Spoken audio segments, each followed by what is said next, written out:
Hi friends, welcome to മിയാനി kitchen.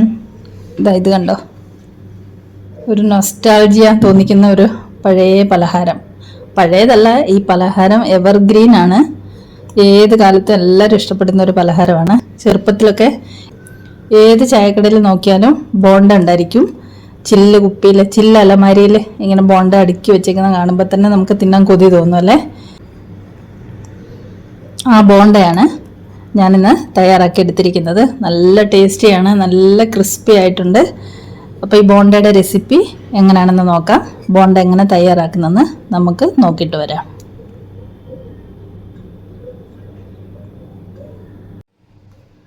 അപ്പോൾ നമുക്ക് ഈ ബോണ്ട തയ്യാറാക്കി എടുക്കുന്നത് എങ്ങനെയാണെന്ന് നോക്കിയിട്ട് വരാം. 250 ഗ്രാം ഗോതമ്പ് പൊടി എടുത്തിട്ടുണ്ട്.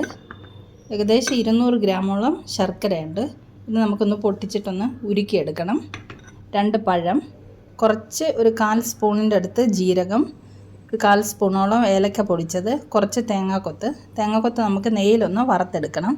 പിന്നെ ഒരു 1/4 സ്പൂണിൻ്റെ പകുതി ബേക്കിംഗ് സോഡ, കുറച്ച് നെയ്യ് വേണം. അപ്പോൾ നമുക്കിത് തയ്യാറാക്കിയെടുക്കാം.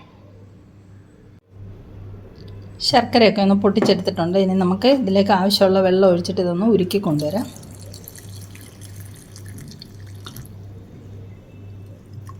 നമുക്ക് അടുപ്പത്ത് വെച്ച് ഉരുക്കി കൊണ്ടുവരാം. ശർക്കര ഉരുക്കിയെടുക്കാൻ വേണ്ടി അടുപ്പത്ത് വെച്ചിട്ടുണ്ട്. കൂടെ തന്നെ ഒരു ചെറിയ പാൻ വെച്ചിട്ട് അതിലേക്ക് കുറച്ച് നെയ്യ് ഒഴിച്ചിട്ടുണ്ട്. നമുക്ക് ഈ തേങ്ങാക്കൊത്തൊന്ന് വറുത്തെടുക്കാം.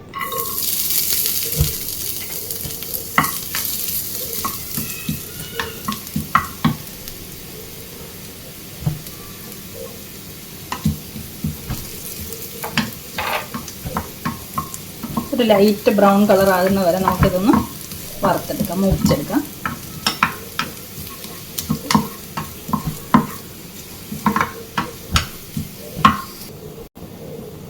നമ്മുടെ തേങ്ങാക്കൊത്തൊക്കെ മൂത്ത് വന്നിട്ടുണ്ട്. നമുക്കിനി ഫ്ലെയിം ഓഫ് ചെയ്തിട്ട് ഇതൊരു പാത്രത്തിലേക്ക് കോരി മാറ്റാം.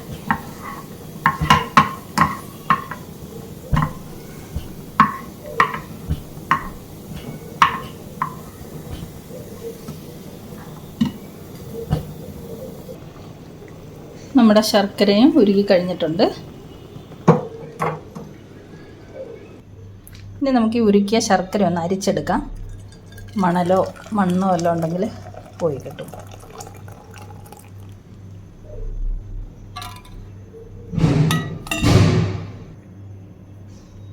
അടുത്ത നമുക്ക് മിക്സിയുടെ ജാറിലേക്ക് ഈ പഴം രണ്ടും കട്ട് ചെയ്ത് ഇട്ട് കൊടുക്കാം.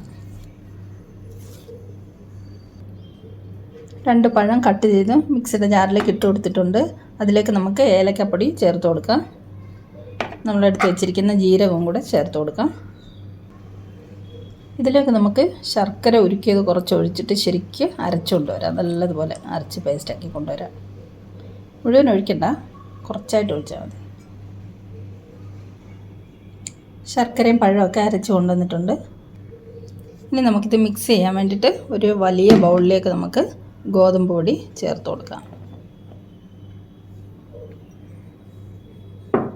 ഇതിലേക്ക് ഒരു നുള്ളു ഉപ്പ് ചേർത്ത് കൊടുക്കാം, മധുരമൊക്കെ ഒന്ന് ബാലൻസ് ചെയ്യാനായിട്ട്. പിന്നെ നമ്മുടെ ബേക്കിംഗ് സോഡ എടുത്ത് വെച്ചിട്ടില്ലേ, അത് ഇതിലേക്ക് ചേർക്കാം. ഇതൊന്ന് നമുക്ക് മിക്സ് ചെയ്ത് കൊടുക്കാം.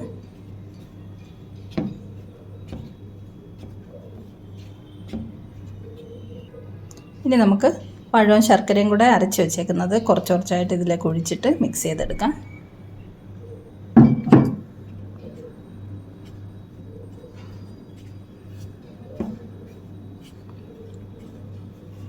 കുറേശ്ശെയായിട്ട് ആവശ്യത്തിന് അനുസരിച്ച് വേണം ഒഴിച്ചു കൊടുത്ത് മിക്സ് ചെയ്തെടുക്കാനായിട്ട്.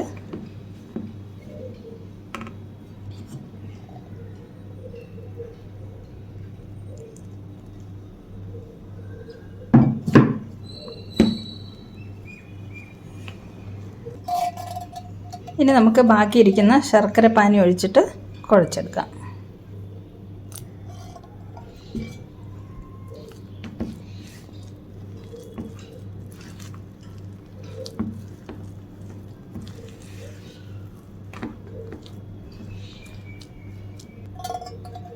കുറച്ചും കൂടെ ഒഴിച്ചു കൊടുക്കാം. നമുക്കിതിലേക്ക് വറുത്ത് വെച്ചിരിക്കുന്ന തേങ്ങാക്കൊത്ത് ചേർത്ത് കൊടുക്കാം. നമ്മുടെ മാവൊക്കെ കുഴച്ച് റെഡി ആയിട്ടുണ്ട്. അതിലേക്ക് നമുക്ക് കുറച്ച് നെയ്യ് ഒഴിച്ചു കൊടുക്കാം.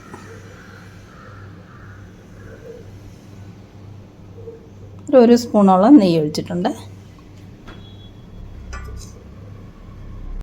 നെയ്യ് ഒഴിച്ചിട്ട് ഒന്നും കൂടെ മിക്സ് ചെയ്തെടുക്കാം.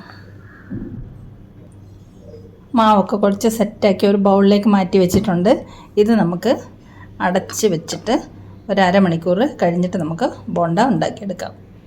അരമണിക്കൂർ മുതൽ 1 മണിക്കൂർ വരെ നമുക്കിത് മാവിങ്ങനെ കുതിരാൻ വേണ്ടി വെക്കാം. അതിനുശേഷം നമുക്ക് തയ്യാറാക്കിയെടുക്കാം.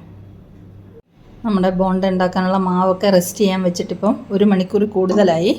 ഇനി നമുക്ക് ബോണ്ട തയ്യാറാക്കിയെടുക്കാം. ബോണ്ട ഉണ്ടാക്കാൻ വേണ്ടിയിട്ട് ചീനച്ചട്ടിയിൽ എണ്ണയൊക്കെ അടുപ്പത്ത് വെച്ച് ചൂടായിട്ടുണ്ട്. നമുക്കതിലേക്ക് നല്ലൊരു മണത്തിന് വേണ്ടിയിട്ട് കുറച്ച് നെയ്യ് ഒഴിച്ചു കൊടുക്കാം. എണ്ണയിലേക്ക് കുറച്ച് നെയ്യും കൂടെ ചേർത്തുണ്ടാക്കുമ്പോൾ ബോണ്ടയ്ക്ക് നല്ലൊരു ടേസ്റ്റും മണമൊക്കെ ഉണ്ടായിരിക്കും. എണ്ണയൊക്കെ ചൂടായിട്ടുണ്ട്. നമുക്കിനി ബോണ്ട തയ്യാറാക്കിയെടുക്കാം. കൈ വെള്ളത്തിലൊന്ന് നനച്ചിട്ട് വേണം നമുക്കിത് ഉരുട്ടി എണ്ണയിലേക്ക് ഇട്ട് കൊടുക്കാനായിട്ട്.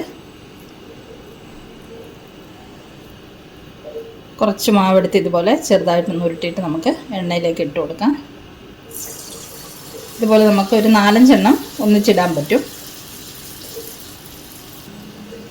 ഒരു 5 എണ്ണം ഇട്ട് കൊടുത്തിട്ടുണ്ട്. നമുക്കിത് പതുക്കെ ഒന്ന് മറിച്ചിട്ട് കൊടുക്കാം. ആദ്യം ഇട്ടത് ഒരു വശം ഒന്ന് ബ്രൗൺ ആയിട്ടുണ്ട്. നമുക്ക് മറിച്ചും തിരിച്ചും ഇട്ട് കൊടുത്തത് ഫ്രൈ ചെയ്ത് കോരിയെടുക്കാം. ലോ ഫ്ലെയിമിൽ വേണം ഫ്രൈ ചെയ്തെടുക്കാൻ, അല്ലെങ്കിൽ നമുക്ക് ഇതിൻ്റെ ഉൾവശം വേകാതെ പുറം മാത്രം മുരിഞ്ഞിട്ട് കിട്ടും. അപ്പോൾ ലോ ഫ്ലെയിമിൽ വേണം ഇത് ഫ്രൈ ചെയ്തെടുക്കാനായിട്ട്.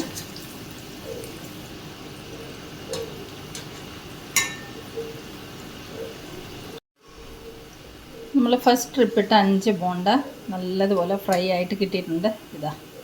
ഇത് കോരി എടുത്തിട്ട് നമുക്ക് ബാക്കിയുള്ളതും കൂടെ ഇതുപോലെ തയ്യാറാക്കിയെടുക്കാം.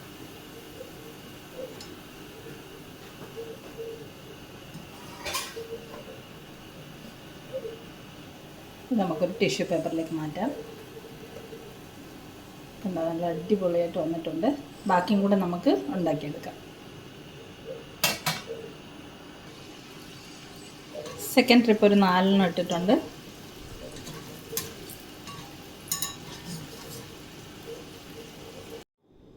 അപ്പോൾ നമ്മുടെ ലാസ്റ്റ് ട്രിപ്പ് ബോണ്ടയും വറുത്ത് കോരിയിട്ടുണ്ട്. ഇത് കണ്ടോ.